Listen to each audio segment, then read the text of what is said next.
Assalamualaikum warahmatullahi wabarakatuh. Alhamdulillahi wa kafa. Wassalatu wassalamu ala sayyidina Muhammadin al-Mustafa wa ala alihi wa sahbihi al-sidqi wal wafa. Pemirsa NU online dimanapun berada, di antara tanda bahwa manusia dirahmati oleh Allah Subhanahu wa ta'ala adalah mampu membuka pintu hatinya, memberikan maaf.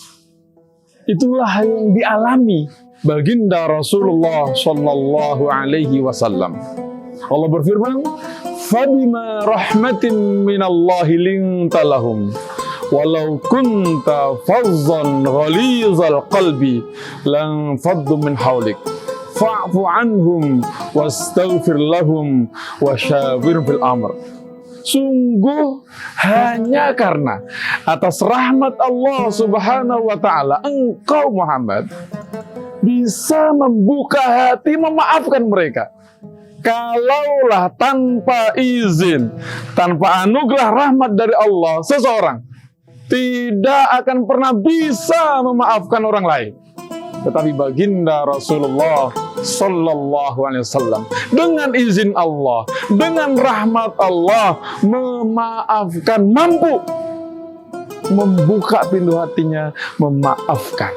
Dan oleh karenanya, memaafkan adalah tanda ciri orang-orang yang bertakwa.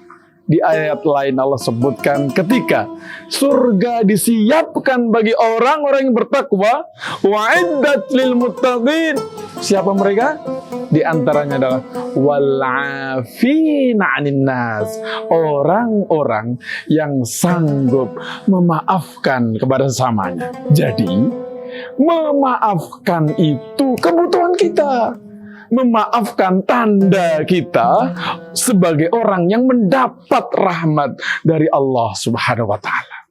Dari sisi psikologi kesehatan, rata-rata orang yang tidak bisa memaafkan berakhir hidupnya itu, mohon maaf saya sampaikan sebenar-benarnya, ada kebersamaan itu sakit kanker. Itu pasti dijamin, saya sebagai seorang terapis saya sampaikan, itu pasti ada satu sifat di mana orang lain ada yang dia tidak maafkan. Itu akibatnya. Jadi ketika datang pada saya, apakah saya bisa berumur panjang, bisa sehat kembali? Ustaz, bisa. Gimana tandanya, caranya? Maafkan. Itu berat Ustaz, menghancurkan kehidupan saya, rumah tangga saya. Bagaimana saya bisa memaafkannya? Mau sehat, mau maafkan. Tanpa memaafkan, itu berat sekali. Oleh karenanya, memaafkan juga dianjurkan oleh Allah. Wa'fu anhum. Ya, maafkanlah mereka. Memaafkan kebutuhan kita. Dan memaafkan adalah kunci kesehatan. Pemirsa NU online yang berbahagia, ketika badan seseorang sakit, sesungguhnya lah kalau Anda sadar tahu, itu isyarat dari tubuh kita, ada seseorang yang butuh kita maafkan.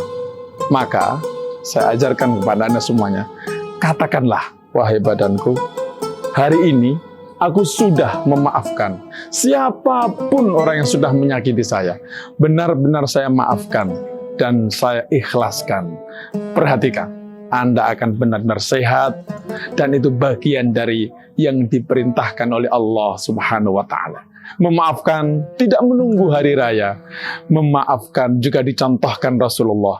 Meskipun sebagai manusia, beliau, kita tahu di sejarah, Wahsy, salah satu sahabat yang membunuh Hamzah, pamannya Rasulullah. Allah takdirkan Wahsy ini di akhir hidup Rasulullah datang kepada Rasulullah, bertobat, masuk Islam. Subhanallah, ketika Wahsy datang, Rasulullah, ngapain ini orang datang kalau bahasa kita ya? Ternyata dia mau masuk Islam. Subhanallah, Wahsy. Rasulullah sebagai manusia biasa, lihat Wahsy, ingat pamannya, terkadang timbul rasa sedih hati. Maka Rasul ambilkan serbannya yang paling dia mulia, paling baginda Rasulullah sayangi, dia ambil. Wahsy, ini untuk kamu. Nah, ini kalau kamu rindu kepadaku, peluk dia. Wahsy sadar diri. Semenjak itu dia tidak pernah tampil di hadapan Nabi. Cukup baginya serbanya baginda Rasulullah. Tanda kita memaafkan, kita berbagi. Itu sebagian dari tanda agar kita bisa tulus hati memaafkan sesama. Demikian yang sedikit ini, semoga bermanfaat untuk kita semuanya. Wallahul muwaffiq ila aqwamit thoriq. Wassalamualaikum warahmatullahi wabarakatuh.